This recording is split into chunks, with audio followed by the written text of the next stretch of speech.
Good evening, everyone. I'd like to welcome you all to the Lake Winnipeg Foundation's 2026 Annual General Meeting.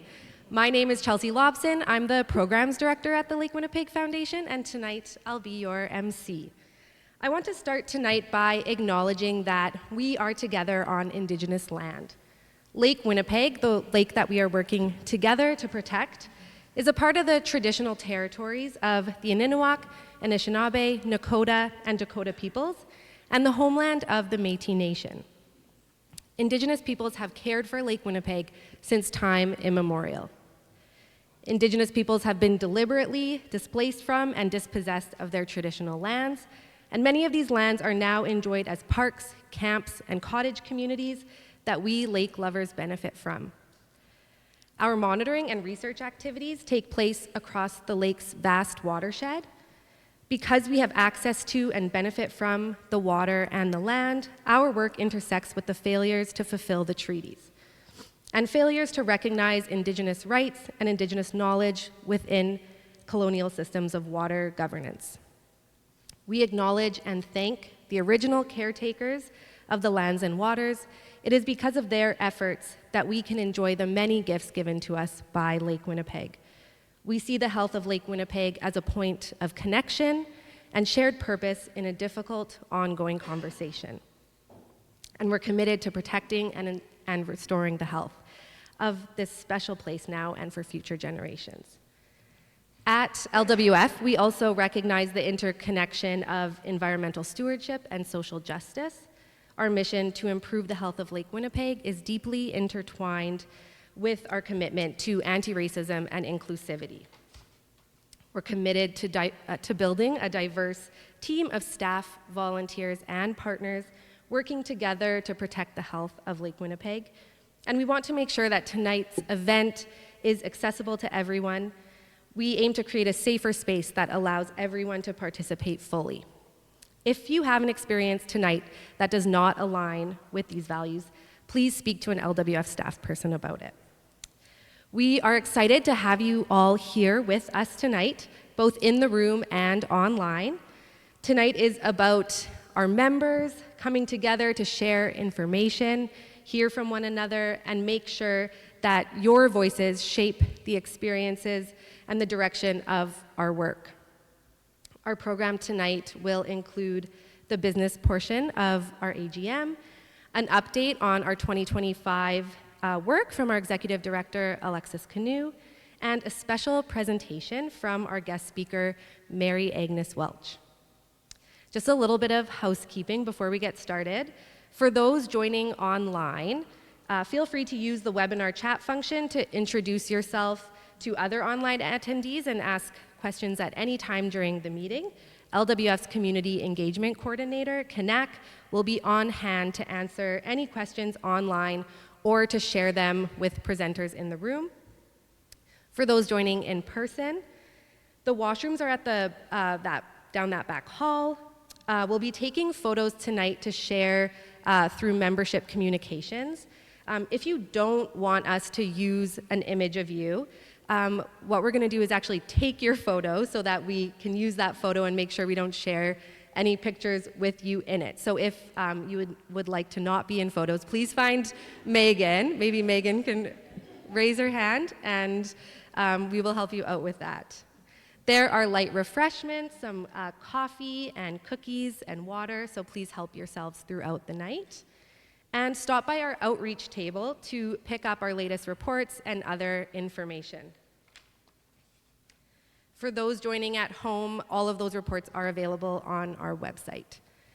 And then a friendly reminder to please turn off your cell phones or put them on silent. And finally, I want to draw attention to a short survey on your seats. If you could please fill that out and either leave it on your seat or put it in the bin at the front entrance, that will really help us make these events better and better each year.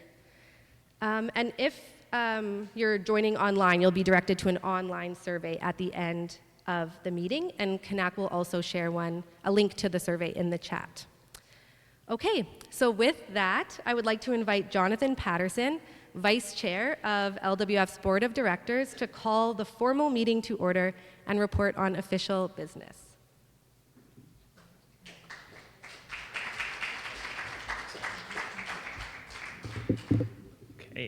Hello, everybody. I would like to welcome you all as LWF members and guests to the annual general meeting of the Lake Winnipeg Foundation.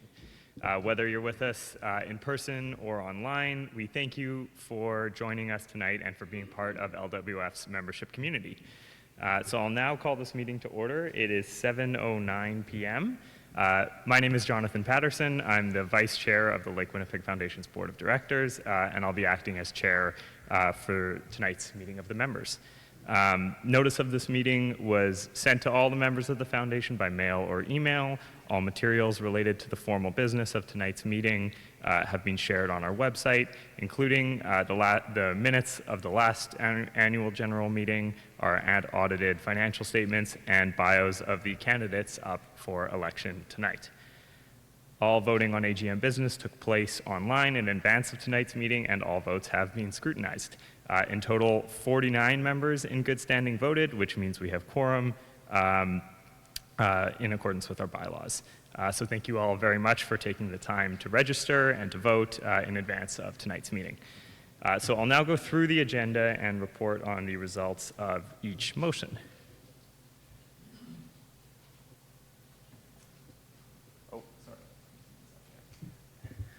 Okay, so the first first item tonight is the approval of the minutes from the last annual general meeting. And so the motion is, be it resolved that the minutes of the Lake Winnipeg Foundation 2025 annual general meeting held May 14th, 2025 be approved as presented, and this motion was carried.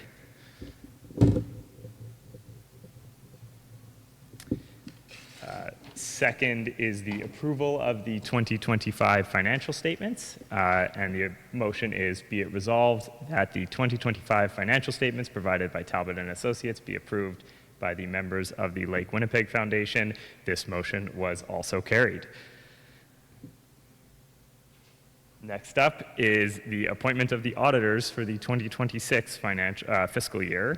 The motion is, be it resolved that the firm Talbot and Associates be appointed as auditors for the 2026 fiscal year by the members of the Lake Winnipeg Foundation. This motion was carried. And the final motion for tonight is the election of directors to LWF's board. The motion is, be it resolved that Cheryl Bailey, Beth Edwards, Ashley Hearn, Lee Patterson, Megan Tooley, and Helen Yestraw be elected to the board of directors of the Lake Winnipeg Foundation for a term of 3 years each. And this motion was carried. So that's the last of our motions. Before concluding the formal portion of the meeting tonight, if anyone participating in tonight's AGM is interested in volunteering or getting involved further with LWF, if you have any ideas, questions, concerns, we encourage you to get in touch. Always glad to hear from the members and to answer any questions that you might have. You can find contact information on our website at lakewinnipegfoundation.org. And that completes the formal portion of our meeting. I declare the Lake Winnipeg Foundation's 2026 annual general meeting is hereby adjourned at 7:12 p.m. Thank you very much. Wait. Before I hand things back over to Chelsea and we move on with our program, I do want to take this opportunity to thank 3 long-serving and dedicated LWF directors who are retiring from the board tonight. That's Amanda Karst, David Horn, and Catherine Dompierre. I'll start with Amanda. Amanda joined the LWF board in 2016. She served as the first ever chair of our Treaty Rights and Responsibilities Committee and has played an integral role in supporting the Lake Winnipeg Indigenous Collective and its emergence as an independent, Indigenous-led organization. David, who I think is here tonight, there he is, joined the board in 2018 and served as the chair of our Governance and Nominating Committee from his appointment until 2025. Dave has also actively supported our fundraising efforts and community events in Denauder, Manitoba. And last is Catherine, who joined the board in 2016 and has served as secretary, vice chair, and most recently chair of the board. Throughout her tenure on the board, she's been involved in LWF events in the community of Victoria Beach, most recently as a member of the Bike to the Beach organizing committee. So thank you to Amanda, David, and Catherine for all your years of dedicated service and your commitment to the health of the lake and all our waters here in Manitoba. You guys will be deeply missed on the board, but your impact will be long-standing. Alexis has a small token of appreciation to share with you after our meeting, so thank you.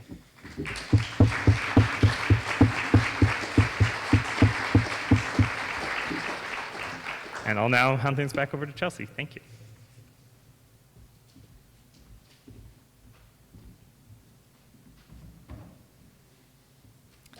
Thank you, Jonathan. That was both efficient and heartwarming. That's like a hard balance to strike. I'd now like to welcome to the podium LWF's Executive Director, Alexis Canoe, who will be providing an update on LWF's work over the past year. A reminder to those joining online, you can ask questions in the webinar chat function throughout the presentation. And for those in person, you'll have a chance to ask Alexis all your questions after her presentation. Welcome, Alexis.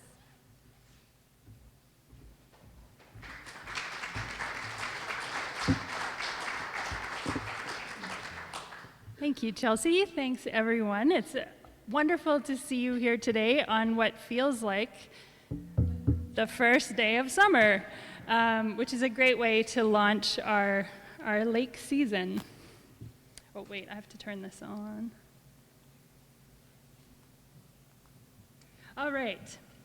So I get to tell you about what we've accomplished over the last year in our work at LWF, and also share a bit about what we're looking forward to in the months to come. We are now over the halfway mark of our current strategic plan, so we're taking extra stock of our successes and our challenges so that we can learn from them and continue to push forward our strategic goals. Our first goal is our membership goal, and in this area we definitely have both successes and challenges. It's becoming increasingly apparent that the big audacious goal we set for ourselves of reaching 10,000 members by 2027 is unlikely to be achieved. We're down there in the medium blue at 1,641 members. So we're probably not going to make it to 10,000, but we certainly made some progress in the last year, and we've tried out some new things, and we want to keep working with that momentum. So one of the big successes of 2025 was an initiative on our board to reduce our membership dues to $20 a year, and this was in celebration of our 20th anniversary. But it proved so successful in reducing barriers to joining our community and in encouraging longtime donors to become members that we're keeping it. So now permanently LWF's annual membership dues will be $20. And last year we also brought back the Walk for Water in Donator. And Donator's the community where LWF was founded, so it's a very special community to us, but we hadn't hosted an event there since before the pandemic. And so bringing back Walk for Water allowed us to reconnect with many of our members on the west side of the lake. And it also was a really important reminder to us that LWF emerged out of those meaningful community partnerships, and it's those community partnerships that will sustain us going forward. So it really recommitted us to those grassroots membership conversations and events that really drive our work forward. So what are we doing in the coming months? Well, even though we might not make it to 10,000 members, we're going to build on what is working. We did see an increase of almost 50% in our membership community last year, even though the numbers are still small. So we want to keep building our communications capacity and our ability to share our messages with our members. And later this month, we're launching a long-anticipated program in partnership with newcomer-serving organizations in Winnipeg. We're partnering with the Immigrant and Refugee Community Organization of Manitoba and with the African Communities of Manitoba, Inc., to offer field trips to the lake for newcomer and racialized communities to try to identify and reduce barriers to accessing the ability to spend time at the lake. And so our first field trip will take place in 2 weeks on May 26th. And I'm really looking forward to what our team is going to learn through that process and how we can apply those learnings to all areas of our work at LWF. And finally, 2026 is an election year in Winnipeg, so Winnipeggers will head to the polls on October 28th, and in advance of that election date, we'll be providing some hands-on advocacy opportunities for our members to get involved in that campaign. Under our advocacy goal, we continue tirelessly to champion phosphorus compliance at Winnipeg's North End Water Pollution Control Centre. I sound like a broken record on this, I know, but there is hope. I have almost hot off the presses news. A few weeks ago in a meeting with the city, I learned that for 3 days in March of 2026, the North End treatment plant met its phosphorus limit. 3 days! There they are, 3 days. And the really exciting thing about this is they were 3 days when the city really turned up the dial on the ferric chloride system that you have been championing since 2019. So it was only when they increased the dose of ferric chloride above the 10%, the 20% that they'd been doing throughout 2025 that they were able to achieve phosphorus compliance. So in late February, they took advantage of a change in the treatment plant. They increased the dose of ferric chloride at one of the dosing points to 85%. They'd never gone that high before, and lo and behold, phosphorus compliance. So the system works when we use it. And it is our goal to have them continue to crank up that dial to add more ferric chloride, specifically around that orange line on the bottom. That's the original proposed dosage point that we brought forward in 2019. They're only dosing at 10% at that location. So throughout 2026, we're going to push them to increase ferric chloride dosing. Hopefully we'll get more than 3 days this year of phosphorus compliance at the North End treatment plant. We're also continuing to push the province to hold the city to account to the conditions of their license.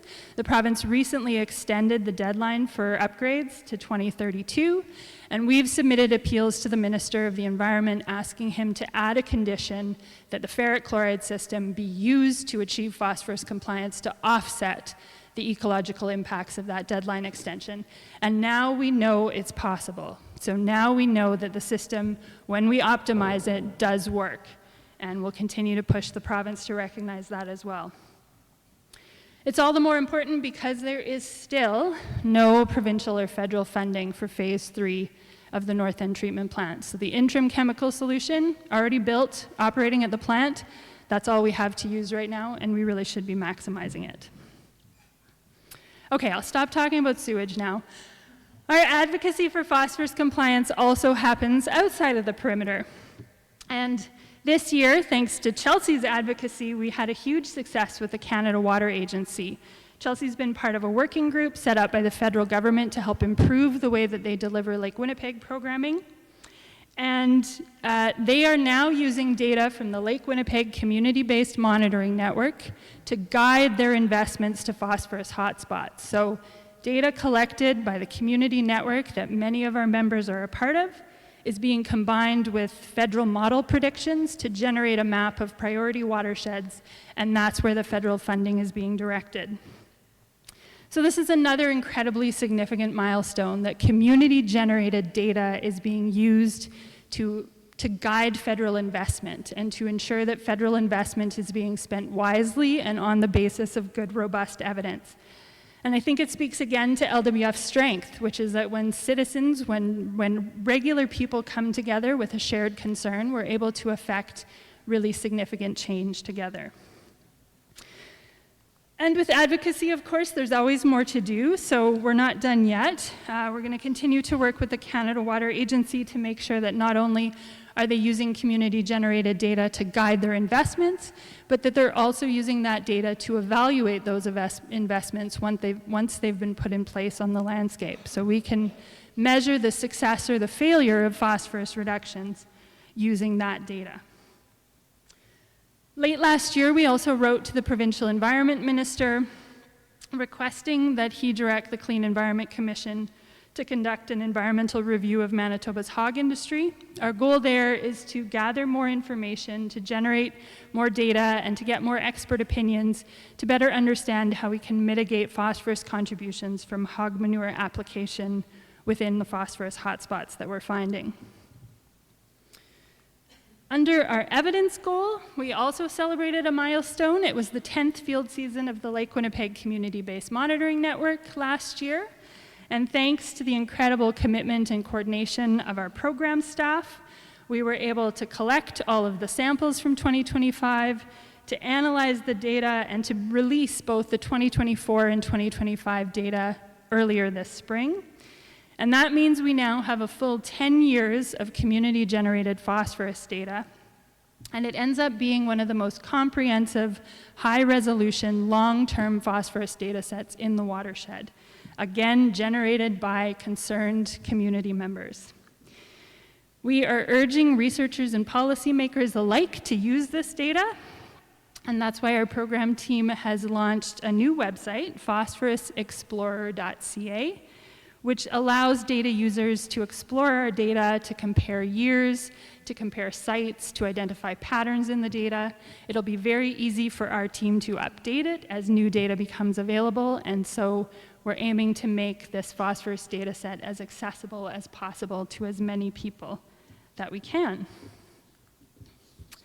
Later this month, our team is heading to the conference of the International Association for Great Lakes Research to present our data. We'll also be presenting a spatial analysis done in conjunction with our science advisor, Greg McCullough, which combines our data set with other relevant phosphorus data sets in the region to better understand what's happening in phosphorus hotspots. And we're also strengthening our own monitoring infrastructure within those hotspots. So now that we know where the persistent phosphorus hotspots are, we want to understand more about what's happening within them. And our final goal of our strategic plan is our resilience goal. And 2025 was again a year of both successes and challenges. Thanks to our members, our fundraising was incredible last year. In 2025, our fundraising revenue increased by 40%, which is an astronomical amount for an organization of our size. And it speaks to the sustained support of our members, the commitment that you all have, and the momentum that's building behind the solutions that LWF is putting forth.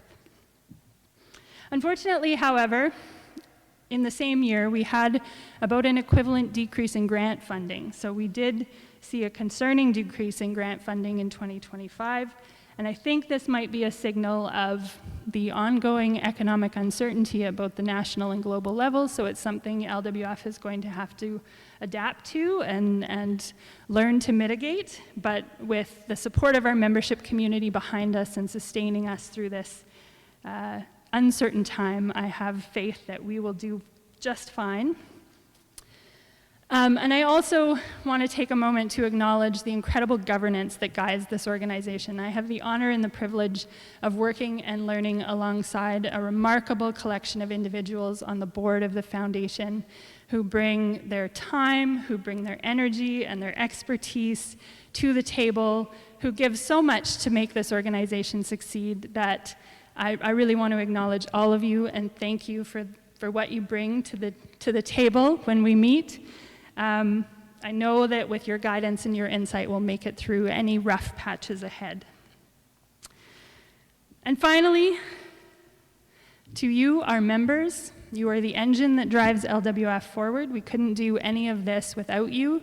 When I see a room full of members, it is inspiring to me. I know it's inspiring to the rest of the team. We're proud to stand alongside you in speaking up for Lake Winnipeg. So thank you very much.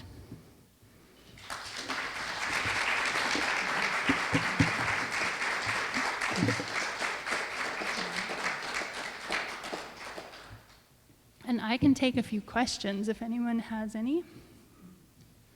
Yes, Erin. Why aren't they balancing out this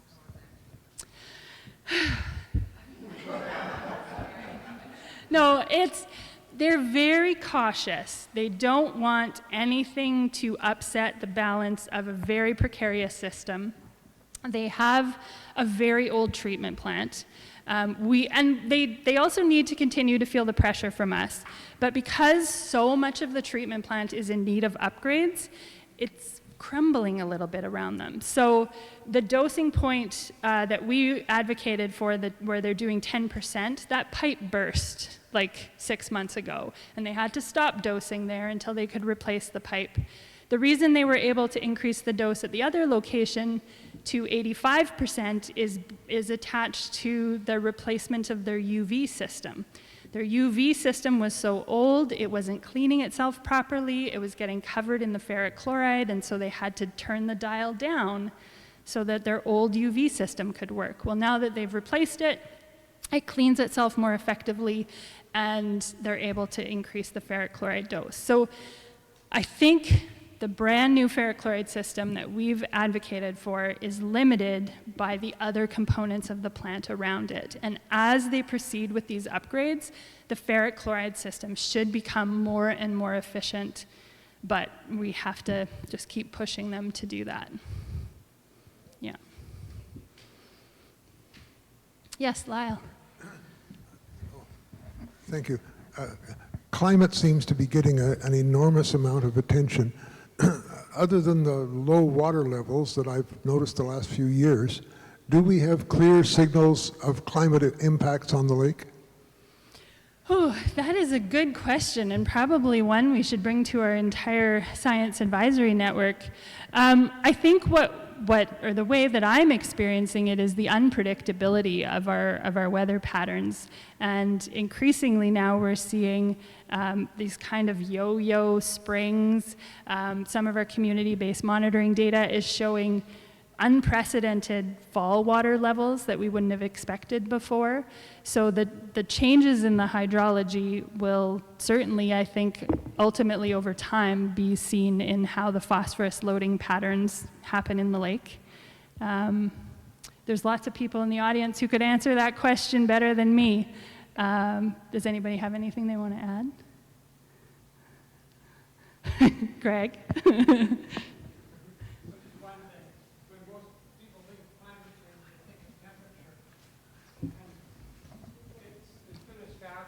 Oh, you got to use the microphone, Greg. Sorry. Oh.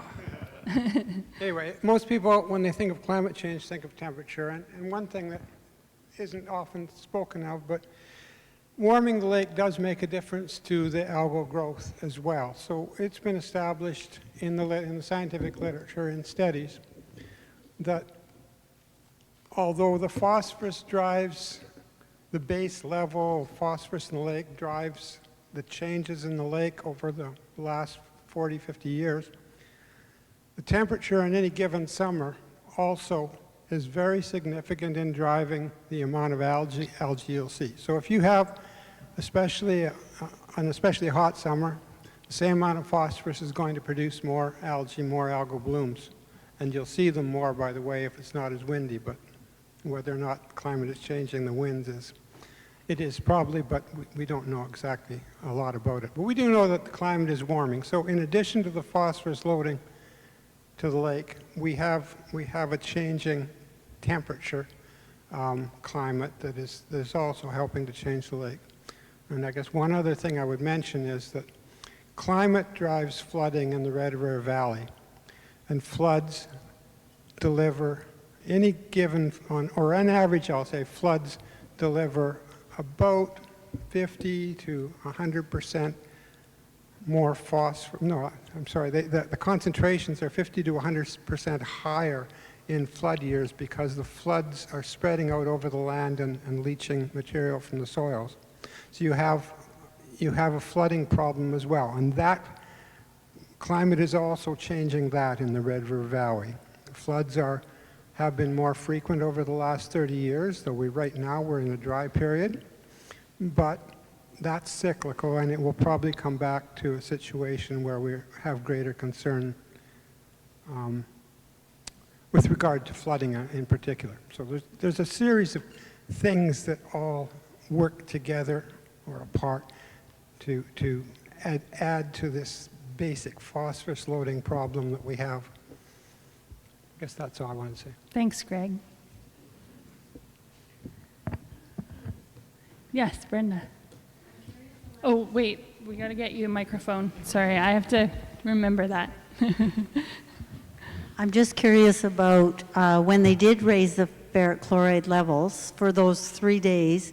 It didn't give them much time, I know, but was there any noticeable increase in the sludge? Because I think that's also always been a reason why they haven't Yeah. increased the dosing, right?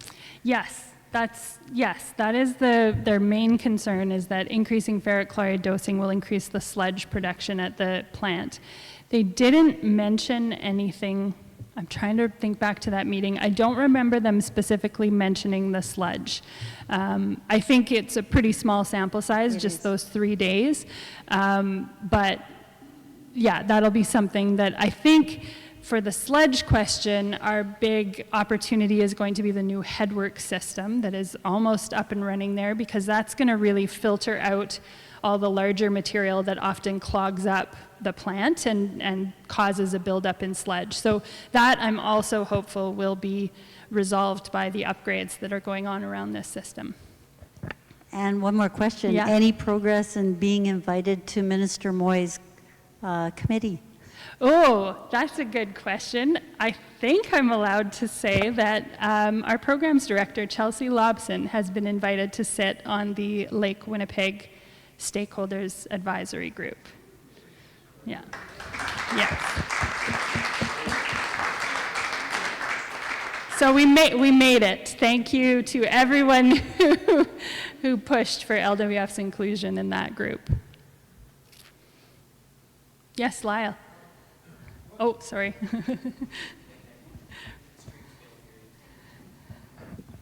With the unexpected death of Dr. Alan Christofferson, what is our relationship with the research community outside ourselves? Yes. So there's been a lot of changes at the Lake Winnipeg Research Consortium, where Al was the executive director. Our staff team is actually visiting the Nemeo in June. We're going to have a tour with the new staff of the LWRC, and we're going to talk about collaboration opportunities with that organization. We're also at the same time in the process of rejuvenating our science advisory group. So we have a new chair, Dr. Scott Higgins, who's going to lead a new science advisory network, which we're going to be convening later this year. And I'm sure there's going to be a lot of overlap with researchers that work on the Nemeo. Okay. Thank you all very much. One more. Oh, okay. I remember a presentation made by Greg McCullough, and I didn't recognize Greg from the back because his hair has changed color, but he showed slides where this region of Manitoba gets a lot of precipitation from the Gulf of Mexico as well as from west of us. And I just wonder if that is holding true. I think that's a question for Greg. So we'll need to bring the microphone back to Greg to answer that question. As quickly as you can, Greg. That sounds like a wide-ranging... As briefly as I can, yeah. That's why it is the moisture coming from the south moving further and further north with climate change. So you have moisture being carried up by the atmosphere along the Mississippi Valley up into Minnesota. And it's always been much wetter in southern Minnesota than in northern Minnesota. Well, that's changing. And at the edge of that, the Red River Valley is getting wetter. And that is driven by climate change. Now, the Red River Valley is not always wetter. It also has droughts, as we're having over the last 2 or 3 years. But in the fullness of time, I suppose, we'll cycle back to wet periods, and we will find that we will have more flooding than there was through most of the 20th century. So, and that's driven by these global climate, these hemispheric climate patterns. Well done. Thank you.